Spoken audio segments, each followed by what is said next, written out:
Hey everybody, what's going on? I just wanted to pop in and talk a little bit about some of the stuff that's going on in the game.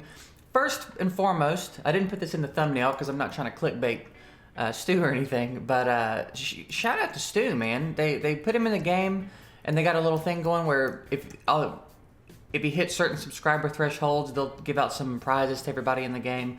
I think this is a really cool thing. I think there's really nobody better for it than Stu. I think he's a great first candidate for something like this, and he's very regular. He makes great content. He makes a wide variety of content, and he's just a great dude. So I'm stoked for him. I'm really happy for him. I think that is so cool. So if by some strange turn of events, I say this all the time, if you're on my channel and you don't know who Stu is, or you haven't been to his channel, you're not subscribed, go over there and subscribe to Stu, because this is really cool, and I would like to see this just be a huge surge for him and his numbers. I think he's pushing like 30K right now. So go over there and let's all get that 100 energy. That's dope. Congrats to Stu, man. Go over there and show him some love. Now let's talk about what we got going on over here in the events and tournaments. So they just dropped a dragon tournament, and I don't know that I'm going to participate in this one. I'm still kind of caught up in the champion training tournament, trying to make sure I hold my spot and get my Lysandra.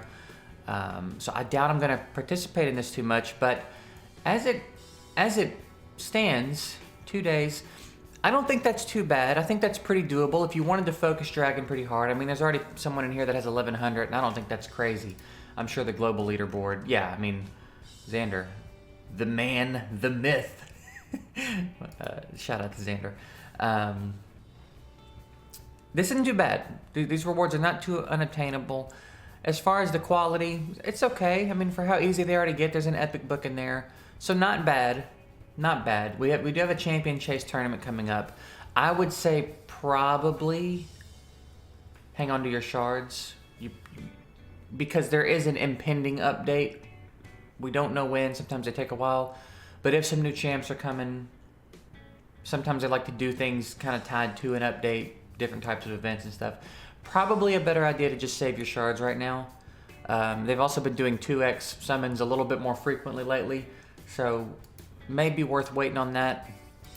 I personally am not going to participate much in that at all.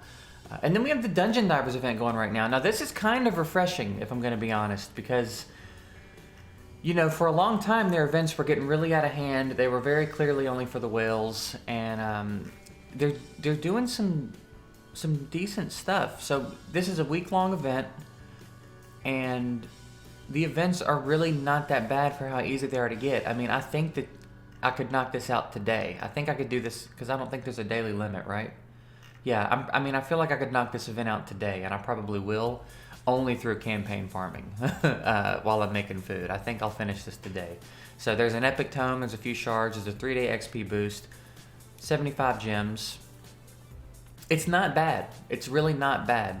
Now, as far as creativity and mixing things up, it is still kind of the same old stuff we're seeing. However, it's on a much more doable scale. Free-to-play players are definitely going to be able to finish this, and it ties to other things that are going on right now, right? If you're trying to do the champion rank up in your farming campaign, making food, this is still going to get points from that. If you're trying to focus the dragon tournament, this is going to get points from that as well. So I like that. I like what they're doing. I don't know what happened over Christmas and the New Year, but we are off to a good start in 2020. This interaction with the content creators, putting Stu in the game and showing him love like that. The events they've been coming out with are pretty nice. The packs are pretty decent. They're teasing some stuff that we've been wanting for a while, the artifact upgrade system. So, of course, part of me wants to be cynical and not forget all the problems that we had last year with Plarium and with the game. But another part of me is like, this is how you do it. These are the steps that you take to change the tone, right? You come into the new year and start things off and do them differently. You know what I mean? Better events, more doable events. Love your free-to-play crowd a little bit more. The engaging with your content creators is just a bonus thing. It's not something I necessarily thought they should have done. It's not something that's been on my list. But to see them do it unprompted, and for no reason, for no gain, right? There's nothing in it for them to promote Stu, ultimately, because most of the people that are watching Stu are already raid players anyway. So it's a good look. It's a really good look. It's a really nice thing for them to do, and I gotta say I'm proud of what they're doing so far. I really hope that this update's good. You know, that they keep making me optimistic. This is a different kind of optimism though. I really hope they keep doing what they're doing. I would really love for things to get turned around and for the players to not feel the way that they've been feeling for, you know, basically the last year. So, any good packs? Usual stuff. That's different, isn't it?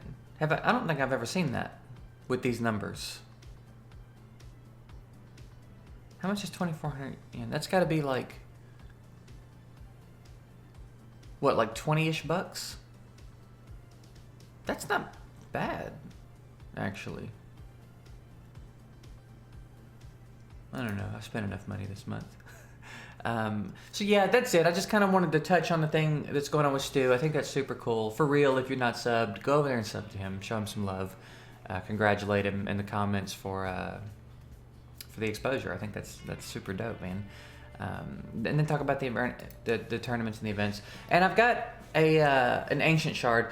I don't know how many of my viewers used to watch Summoner's War, but YDCB was one of the first, I think he was the first YouTuber I started watching, and he used to do this thing at the end of his videos called Random Review of the Day, where he'd pop a mystical scroll, which is the equivalent of an Ancient Shard, and he would do a quick review on the champ. So I want to do that, and the reason that I wanted to make sure I said that, because if I said let's do Random Review of the Day, and one of you is bound to know, and you're gonna think I'm stealing from him without giving him credit. So let's do it. All right. Spirit Host, the farmable champ, the curse of the farmable champ.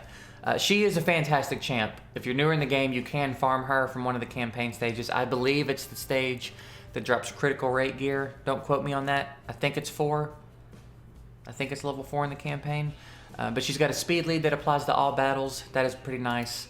Her first skill, she heals herself by the damage inflicted. This isn't so much important because she's not going to be doing a ton of damage. Once you get like, if you take her down the offense tree and you put War Master or something like that on her, then she could heal herself a little bit with bosses, but not really where her bread and butter is. Here she attack buffs all allies, and when she's ascended, it's a 50% attack buff. Not a bad setup. It makes her usable for a few different things, right? Now you can take her into earlier game arena and put together a cleave. You know, one of the first videos I made for this game was how to build a cleave for arena offense so that you could get in and out.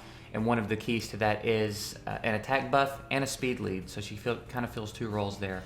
And then Chosen just recently put out a video on an early game cleave that involves her. So go check that out if you're curious about what a cleave is, either mine or his. The information's there. And then her third skill is fantastic, especially for the fact that you can farm her and for what it does. Removes all debuffs from all allies and places block debuffs on all allies for 1 turn. Basically, that's a full team cleanse, and she places block debuffs on herself. You can take her into the dragon dungeon. You know the dragon throws up a lot of debuffs. It's going to help. You can pretty much take her anywhere. This is a pretty nice thing to have. Full cleanse and block debuffs. There's not a lot of champs in the game that do this anyway, so to be able to farm one that does it, even though it's only 1 turn, it's still really nice, really helpful. So get her fast, get her tanky, and take her anywhere you want to take her, really. If you want to use her in arena, make sure she's going before your damage dealer so she gets the attack buff up, and put her in the leader spot so you get that speed buff. And I think that's pretty much it. Speedy, tanky, so life sets, speed sets, defense sets, things of that nature. Get her HP percentage, speed, and defense percentage up as high as you can get them, and she's going to be great. She's a nice little champ. You can do a lot of things with her early on, and yeah, there you go. Random review of the day. Call back to old YDCB. So thank you guys for watching. I appreciate it. Last time I'm gonna say it this video, go give Stu some love. If you're not subbed to Stu, go over there and do it. Do it. It's a click of a button. Get over there and do it. Thank you guys for watching. I will see you guys tomorrow. Have a good one.